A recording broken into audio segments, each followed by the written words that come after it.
नमस्कार, मैं अभिजीत शर्मा उज्जैन आज में आप सभी का स्वागत करता हूं। आइए नजर डालते हैं शहर की कुछ खास खबरों पर। तेलंगाना हैदराबाद के भक्त ने सोने का हार श्री महाकालेश्वर भगवान को अर्पित किया। श्री महाकालेश्वर मंदिर में तेलंगाना के हैदराबाद से पधारे वेदुल सीताराम शर्मा ने 10,62,500 रुपये का सोना, एक नग सोने का हार श्री महाकालेश्वर भगवान को अर्पित किया, जिसे श्री महाकालेश्वर मंदिर प्रबंध समिति के सहायक प्रशासनिक अधिकारी आरपी गहलोत द्वारा प्राप्त कर दानदाता को विधिवत रसीद प्रदान कर दानदाता का सम्मान किया गया। ये जानकारी मंदिर प्रबंध समिति के कोठार शाखा प्रभारी मनीष पांचाल द्वारा दी गई। मंदिर प्रबंध समिति के प्रशासक संदीप कुमार सोनी ने बताया कि श्री महाकालेश्वर मंदिर की सभी व्यवस्थाएं दान के माध्यम से ही संचालित होती है। श्री महाकालेश्वर मंदिर प्रबंध समिति द्वारा संचालित निःशुल्क अन्न क्षेत्र समय समय पर मंदिर के अधिकारी, पुजारी, पुरोहितों, मंदिर प्रबंध समिति सदस्यों व कर्मचारियों के माध्यम से भी भक्तों को मंदिर में दान करने हेतु प्रेरित किया जाता है। कांग्रेस प्रत्याशी चेतन प्रेम नारायण यादव उज्जैन के महाकाल मंदिर पहुंचे और महाकाल बाबा से आशीर्वाद लिया। हजारों की संख्या में कार्यकर्ताओं ने उनका स्वागत किया। शहर की 2 विधानसभा उज्जैन उत्तर और उज्जैन दक्षिण से कांग्रेस ने अपने प्रत्याशी घोषित कर दिए हैं। कांग्रेस की दूसरी लिस्ट में 88 प्रत्याशियों के नाम की घोषणा की गई है, जिसमें उज्जैन दक्षिण से चेतन प्रेम नारायण यादव को कांग्रेस ने प्रत्याशी बनाया है। शुक्रवार देर शाम चेतन प्रेम नारायण यादव उज्जैन पहुंचे। यहां उन्होंने महाकाल दर्शन करने के बाद संत बालीनाथ महाराज और श्री गणेश के दर्शन किए। इसके पश्चात कार्यकर्ताओं ने उनका स्वागत समारोह किया। इस दौरान हजारों की संख्या में कार्यकर्ता शहीद पार्क पर स्थित गणेश मंदिर पर एकत्रित हुए और कांग्रेस नेता चेतन यादव का स्वागत समारोह किया। स्वागत समारोह के बाद चेतन यादव ने कहा कि भाजपा के भ्रष्ट घोटालेबाज सरकार को बदलना है और कमलनाथ को मुख्यमंत्री बनाना है। मंत्री तो टेम्परेरी रहते हैं और बदलते रहते हैं। विधानसभा को लेकर कितना उत्साह और किन उद्देश्यों के साथ में आप जनता के बीच में जाएंगे? कांग्रेस पार्टी ने उज्जैन दक्षिण विधानसभा की जनता को अवसर दिया है भय मुक्त रहने, भ्रष्ट मुक्त रहने, सरकारी ज़मीन पर हड़पने को मुक्त कराने के लिए, सीएस भूमि को छुड़ाने के लिए, आम मेरे छोटे भाइयों के लिए समस्त कांग्रेस के कार्यकर्ताओं ने कांग्रेस के एक आम कार्यकर्ता को टिकट दिया है। मैं उज्जैन शहर की जनता से ये निवेदन करना चाहता हूँ आपके माध्यम से हाथ जोड़ करके कि अब आपको इस शहर की नई सूरत बनानी है। उधर से माया भाभी को जिताना है, इधर से आपके परिवार के बच्चे को जिताना है। आपका बच्चा कच्चा जरूर है मगर सच्चा है। जय हो अवधूत बाबा की।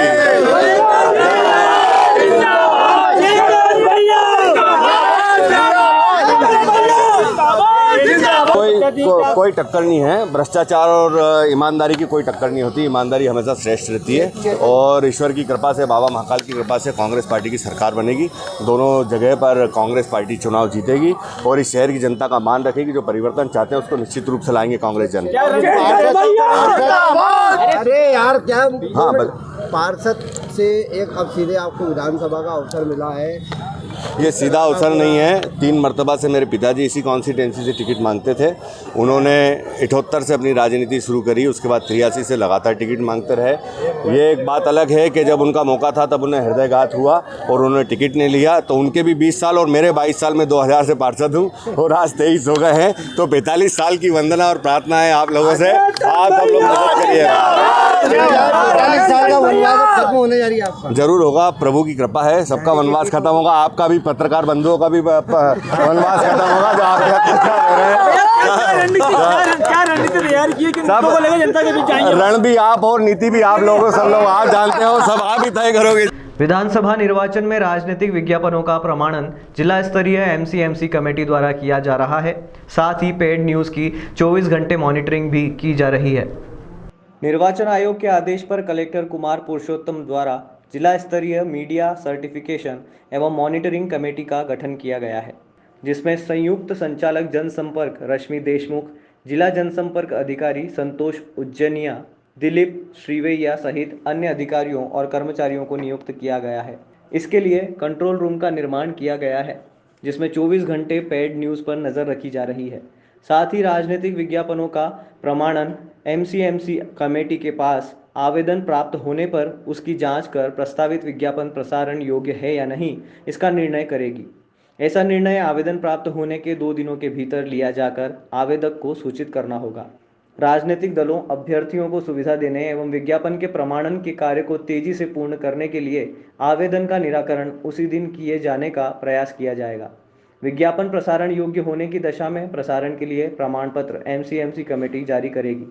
रश्मि देशमुख ने बताया कि जिला स्तरीय एमसीएमसी कमेटी किसी प्रस्तावित राजनीतिक विज्ञापनों का प्रमाणन के आवेदन को अमान्य कर सकती है यदि विज्ञापन का कंटेंट आदर्श आचार संहिता का उल्लंघन करता हो, किसी राजनीतिक दल या अभ्यर्थी के विरुद्ध हो, विचारों की संवेदनशीलता, नैतिकता एवं शालीनता को समाप्त करता हो, विद्रोही, घृणित और चौंकाने वाला हो, धर्म, जाति, नस्ल, समुदाय के आधार पर दुश्मनी को बढ़ावा देता हो, सार्वजनिक शांति भंग करने की संभावना हो, लोगों को अपराध, विकार या हिंसा के प्रति उकसाता हो या हिंसा एवं अश्लीलता का महिमा मंडन करता हो, पूर्णतः या आंशिक रूप से धार्मिक या राजनीतिक प्रकृति का हो या धार्मिक एवं राजनीतिक अंत की ओर प्रवृत्त होता हो। यदि कोई उम्मीदवार या उनके प्रायोजक दल स्वयं के स्वामित्व वाले किसी टीवी चैनल, समाचार पत्र, केबल चैनल का उपयोग करते हैं, चैनल समाचार पत्र के मानक दर कार्ड के अनुसार इसके खर्च को संबंधित उम्मीदवार के व्यय में शामिल किया जाएगा, भले ही वे चैनल को कोई वास्तविक राशि का भुगतान नहीं करते हों। एमसीएमसी प्रसारण सामग्री पर कड़ी नज़र रखेगी और सभी उचित प्रक्रियाओं का पालन करने के बाद मानक दल कार्ड के अनुसार अनुमानित खर्चों को उम्मीदवारों के निर्वाचन व्यय में जोड़ा जाएगा। ये इसका मूल काम क्या है और किस प्रकार से पूरा ऑपरेट कर रहे हैं इसको आप लोग? निर्वाचन आयोग के निर्देश में विधानसभा निर्वाचन 2023 की जो पेड न्यूज आती है इसकी समीक्षा करने के लिए निर्वाचन आयोग के निर्देश में एमसीएमसी कमेटी बनाई गई है, media certification and monitoring committee बनाई गई है। यहाँ पर उज्जैन जिले में जो है पेड न्यूज़ की निगरानी के लिए कलेक्ट्रेट में एमसीएमसी कक्ष बनाया गया है। यहाँ पर 24 घंटे जो है इसकी मॉनिटरिंग की जा रही है कि कोई पेड न्यूज़ तो नहीं आ रहा है चैनलों पे। साथ ही अखबारों की मॉनिटरिंग भी की जा रही है कि यहाँ कोई पेड न्यूज़ तो नहीं है। विज्ञापन को भी परमिशन मतलब दिया जाता है इलेक्ट्रॉनिक मीडिया के और सोशल मीडिया के। तो कलेक्टर साहब के मार्गदर्शन में निरंतर 24 घंटे जो है एमसीएमसी का काम जो है सतत रूप से सुचारू रूप से अच्छे से चल रहा है। Thank you. नवरात्रि में शनिवार को अवकाश के दिन भी मकान प्लॉट की रजिस्ट्रियां की गई। राजस्व को देखते हुए विभाग ने इस सुविधा को उपलब्ध कराया है। त्योहारों पर अब अवकाश के दिनों में भी लोग अपने मकान प्लॉट की रजिस्ट्री करवा सकेंगे। पंजीयन विभाग के महानिरीक्षक के आदेश के तहत नवरात्रि पर्व पर लोगों को दस्तावेजों के पंजीयन कार्य में अधिक सुविधा दिए जाने व राज्य शासन के राजस्व को दृष्टिगत रखते हुए सार्वजनिक अवकाश के दिन शनिवार को भरतपुरी स्थित उप पंजीयक कार्यालय प्रॉपर्टी के दस्तावेजों के पंजीयन व सरकारी कार्यों के लिए खुला रहेगा। वरिष्ठ उप पंजीयक प्रज्ञा शर्मा ने बताया कि नवरात्रि पर्व को देखते हुए अवकाश के दिन शनिवार को भी कार्यालय खुला रहा और 50 से 60 रजिस्ट्री की गई। विभाग ने राजस्व को देखते हुए यह सुविधा उपलब्ध कराई थी। चर्चा की जा रही है, क्या किस प्रकार से उसका पूरा होगा? हमारे माननीय महानिरीक्षक पंजीयन महोदय द्वारा एक आदेश निकाला गया है। ये मानना है कि शासन हित में राजस्व की वृद्धि इन दिनों में होती है। नवरात्र के दिनों में लोग अधिकाधिक पंजीयन कराने का पे विश्वास रखते हैं, जिससे राजस्व में आय बढ़ती है। इस हेतु शनिवार के दिवस आज के दिन ही कार्यालय खोलने का आदेश निकाला गया था। उसके पालन में आज कार्यालय खुला हुआ है और लगभग 55 से 60 स्लॉट आज बुक हैं और पक्षकार सुगमता से अपना कार्य पंजीयन का करवा रहे हैं। कब तक सुविधाएं मिलेगी मैडम? ये जो छुट्टी के दिन जो आज के दिन के लिए विशेष रूप से आदेश निकाला गया था और बाकी दिनों में जिस तरह कार्यालयीन समय जो होता है और जो कार्यालयीन दिवस होते हैं उसमें कार्यालय खुले हुए हैं। अष्टमी पर नगर पूजा की तैयारियां कर ली गई है। शहर और देश की भलाई की कामना के साथ ये पूजा की जाती है। देश भर में नवरात्रि पर्व बड़े ही हर्षोल्लास के साथ मनाया जाता है। मध्य प्रदेश की धार्मिक नगरी उज्जैन में भी मां के मंदिरों में श्रद्धालुओं का तांता लगा हुआ है। खासकर उज्जैन में तो शिव और शक्ति की आराधना का बड़ा महत्व माना जाता है। महामाया और महालया मंदिर में मां को मदिरा का सेवन कराया जाता है। महाअष्टमी के दिन विशेषकर कलेक्टर 24 खंबा माता मंदिर पहुंचकर माता महामाया व महालया की पूजा अर्चना कर मदिरा का भोग लगाते हैं। साथ ही कोटवाल द्वारा 27 किलोमीटर लंबी यात्रा में नगर की सुख शांति समृद्धि के लिए मदिरा की धार लगाई जाती है। शारदीय नवरात्र की महाअष्टमी पर 22 अक्टूबर को नगर की सुख समृद्धि के लिए शासकीय पूजा की जाएगी। 24 खंबा स्थित माता महामाया महालया को मदिरा का भोग लगाकर नगर पूजा की शुरुआत की जाएगी। इसके बाद शासकीय अधिकारी व कोटवारों का दल ढोल ढमाकों के साथ नगर के 40 से अधिक देवी व भैरव मंदिर में पूजा अर्चना के लिए रवाना होगा। पुजारियों के अनुसार चुनाव आचार संहिता के कारण मदिरा प्रसाद के वितरण पर रोक हो सकती है।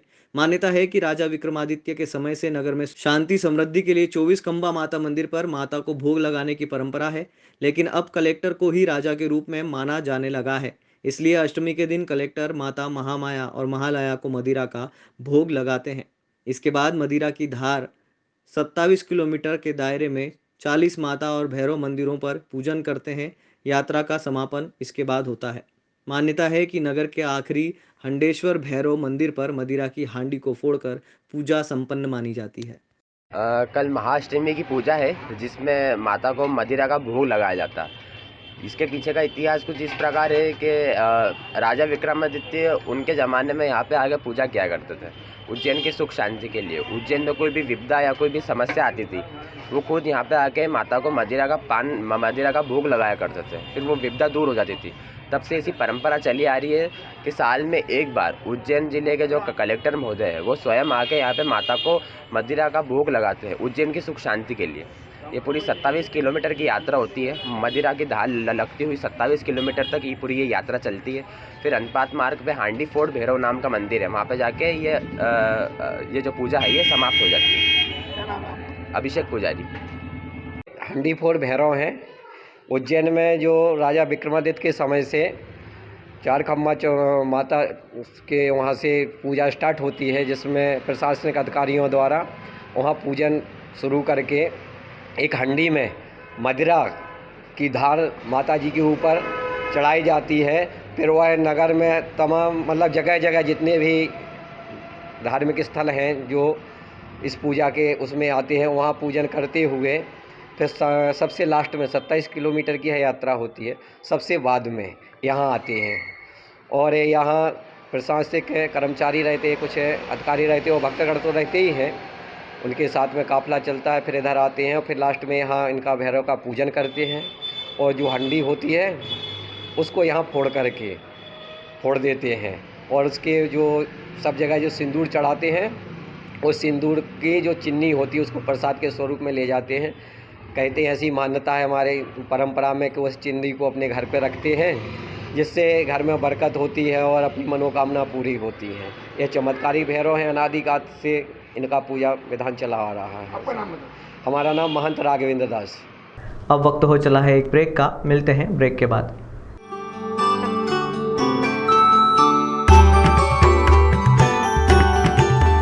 प्रतिदिन डोसा के साथ आइसक्रीम या चॉकलेट फ्री। ये वाला ऑफर तो सिर्फ महादेव साउथ इंडियन रेस्टोरेंट पर ही मिलेगा, क्योंकि यहाँ है संपूर्ण साउथ इंडियन फूड्स का खजाना। इसके साथ है 18 तरह के डोसा, जिनमें प्लेन डोसा से लेकर महादेव स्पेशल डोसा तक, इडली सांबर, फ्राई इडली सांबर, चीज इडली, पनीर इडली सांबर, वड़ा और उत्तपम की सभी वैरायटी उपलब्ध है। ऐसा टेस्ट जो याद रहे हरदम। तो हमारे जो कस्टमर का रिव्यू था उसमें उनका कहना है कि जो उज्जैन में सांभर की जो क्वालिटी हम लोग प्रोवाइड कर रहे हैं, वो डोसे के जो अलग अलग फ्लेवर प्रोवाइड कर रहे हैं, वो एकदम जबरदस्त है। हमारा पता है एसएस हॉस्पिटल के पीछे 4 सप्ताह बार के सामने फ्रीगंज उज्जैन। हमारा मोबाइल नंबर है 9109778927।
ब्रेक के बाद एक बार फिर से स्वागत है। विधानसभा चुनाव की घोषणा के साथ ही आचार संहिता लगने के बाद पुलिस सक्रिय हो गई है और उज्जैन की चारों सीमाओं से सघन जांच हो रही है। कल एक बदमाश से कच्ची शराब पकड़ी जो कई समय से फरार था। आज झुमकी से भी शराब जब्त की गई है। विधानसभा चुनाव को देखते हुए उज्जैन पुलिस बेहद सतर्क है। पुलिस द्वारा शहर के बाहरी मार्ग के चारों नाकों और शहर और ग्रामीण क्षेत्र के अंदरूनी मार्गों पर जैसे Agar road, Indore road, Maksi road, Dewas road, Badnagar road, Unhel मार्ग के अलावा जिले की सीमा जहां जहां अन्य जिलों से लगती है वहां पुलिस ने चेकिंग पॉइंट बनाए हैं। पुलिस द्वारा ऐसे स्थानों को चिन्हित किया गया है जहां से वाहन अन्य जिलों से उज्जैन जिले में प्रवेश करते हैं। हर आने जाने वाले वाहनों पर नज़र रखी जा रही है। इसी दौरान फरार बदमाश से 108 लीटर शराब भी पकड़ी गई। पुलिस ने सभी स्थानों पर अलग अलग चेकिंग पॉइंट बनाए हैं जहां दिन रात पुलिस बल तैनात किया गया है। सभी लोगों को जांच के बाद ही जिले में प्रवेश दिया जा रहा है। पुलिस बल अवैध शराब, मादक पदार्थ, अवैध रूप से नगद रुपए ले जाने वाले लोगों पर नजर रख रही है। पुलिस लाइन में शहीद स्मारक पर आईजी समेत अधिकारियों ने श्रद्धांजलि अर्पित की। पुलिस लाइन में आज सुबह शहीद दिवस पर शहीद हुए पुलिसकर्मियों के बलिदान को याद किया गया तथा उन्हें श्रद्धांजलि दी गई। गत एक वर्ष में पूरे देश में 264 पुलिसकर्मी शहीद हुए हैं। इनमें मध्य प्रदेश के भी 16 पुलिसकर्मी शामिल हैं। नागझिरी पुलिस लाइन स्थित शहीद स्मारक को आज सुबह फूलों से सजाया गया। यहां आईजी संतोष कुमार सिंह, डीआईजी अनिल कुशवाहा और एसपी सचिन शर्मा सहित अन्य पुलिस अधिकारी और कर्मचारी मौजूद थे। स्मारक पर शहीद हुए पुलिसकर्मियों को याद करते हुए अधिकारियों ने पुष्पगुच्छ चढ़ाकर श्रद्धांजलि अर्पित की। इसके पहले पुलिस जवानों द्वारा परेड के साथ शहीद हुए पुलिसकर्मियों को सलामी भी दी गई। इस अवसर पर शहीद पुलिसकर्मियों के परिजन का आईजी सिंह ने शॉल श्रीफल से सम्मान किया। इसके पूर्व एसपी सचिन शर्मा ने नामों का वाचन किया। आज 21 अक्टूबर को हम पुलिस शहीद स्मृति दिवस का आयोजन करते हैं और इसी उसमें आज की परेड यहाँ पे और श्रद्धांजलि कार्यक्रम आयोजित किया गया और इसमें हमारे जो वर्ष भर के पुलिस के हमारे साथीगण जो कर्तव्य के दौरान शहीद हुए उनको हम याद करते हैं और उनकी कुर्बानी और उनके शहीदी से ये प्रेरणा लेते हैं कि हम भी देशभक्ति और जनसेवा में अपना सर्वोच्च न्यौछावर करें। उज्जैन में शनिवार से कड़ी सुरक्षा के बीच विधानसभा चुनाव के लिए उम्मीदवारों के लिए फॉर्म मिलने और जमा होने की प्रक्रिया शुरू हो गई है।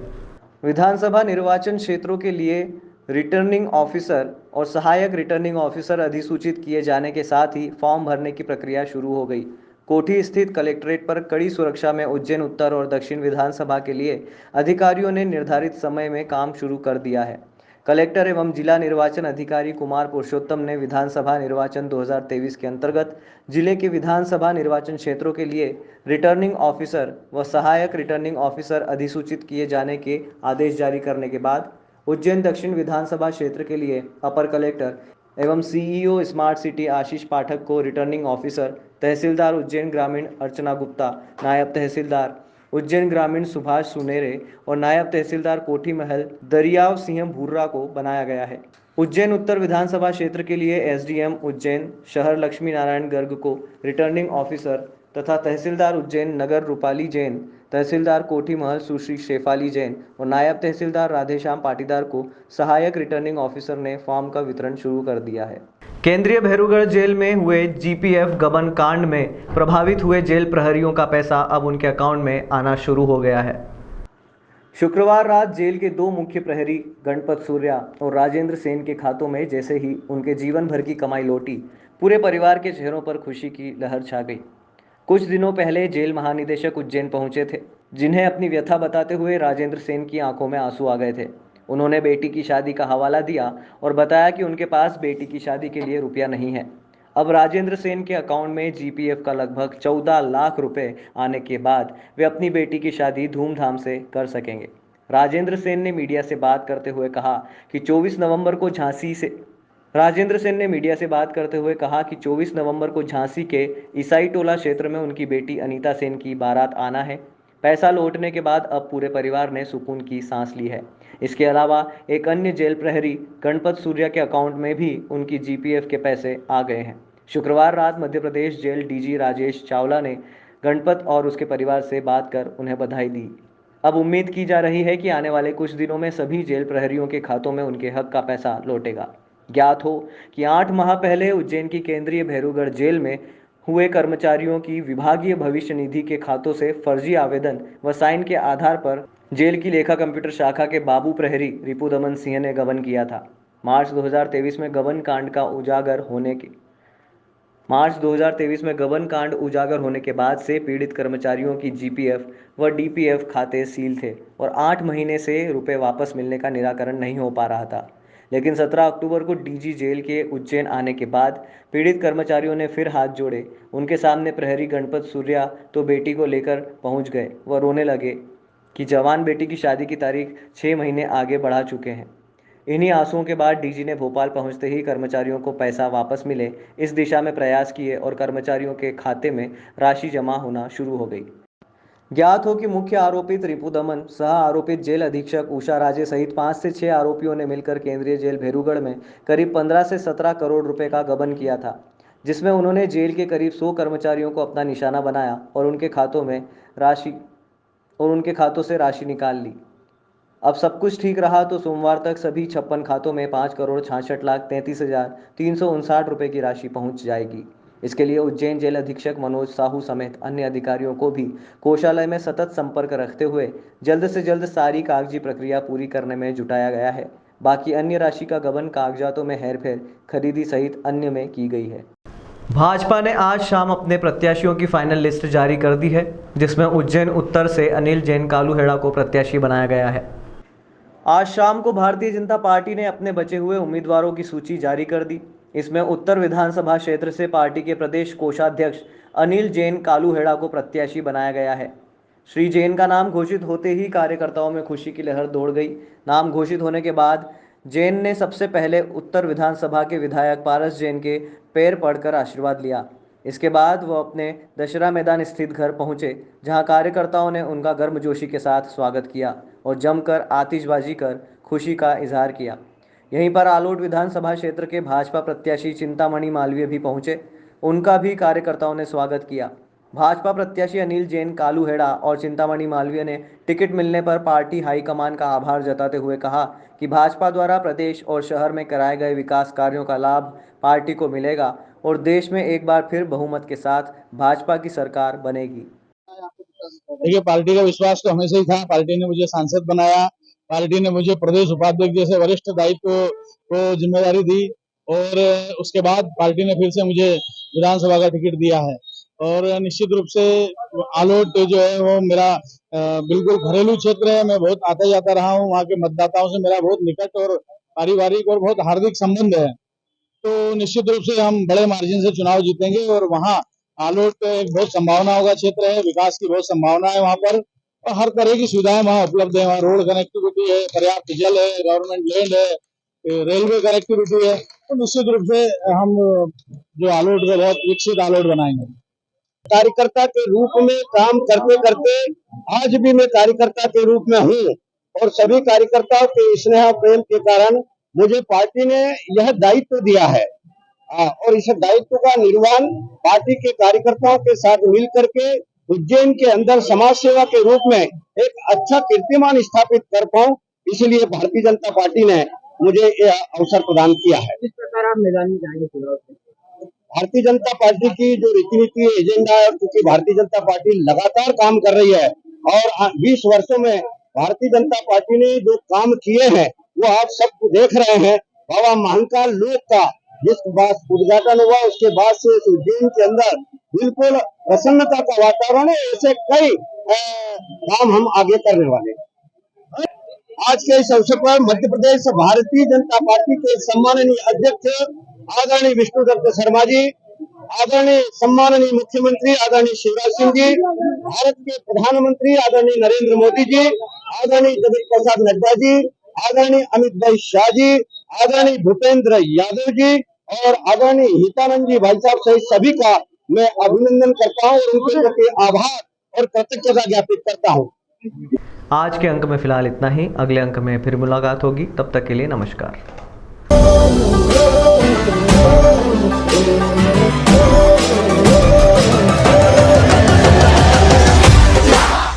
उज्जैन की शान डावरिक पीठा का गरबा लाया है उपहारों का खजाना।